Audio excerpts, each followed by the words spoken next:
I've been very fortunate over my career to be blessed with some really good defensive linemen. And we run a very D-line friendly scheme that eliminates a lot of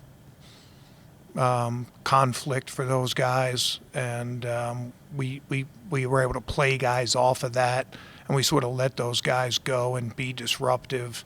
And I know this, over the course of my career, I've talked to a lot of offensive coaches. I've talked to a lot of quarterbacks over the years. And the way you affect the game the most in this league is by pass rush. And, it's hard to win in coverage. The rules have changed. They make it hard to put hands on guys, illegal contacts, ICTDH, DPI, all those things.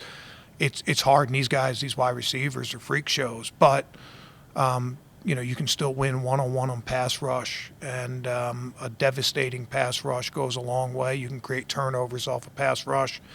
And if you can rush with 4, it allows your blitz game to be so much more effective because you start blitzing on your terms as opposed to on the offense's terms. You don't have to blitz just to get pressure.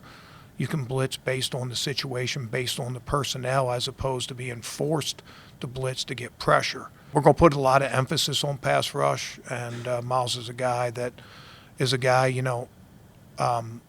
when I was in Detroit, we always knew that every defensive plan started with how do we keep Calvin Johnson from taking this game over, right? That was job one. How do we keep that? And then it allowed you to play it different ways, and, you knew they were going to do stuff to take him away. But, I think that every offense we'll play will probably start with that. How do we neutralize Myles Garrett, and how do we keep him from wrecking this game? And it's my job to give him some answers and to be able to put some pieces scheme-wise and personnel-wise around him to allow him to be free and more productive.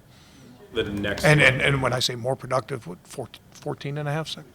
See, yeah, okay, well, I stand corrected. Yeah, and that answers your question. The bar is set really high for a good reason. So, to the next position, Jim, what do you need out of linebacker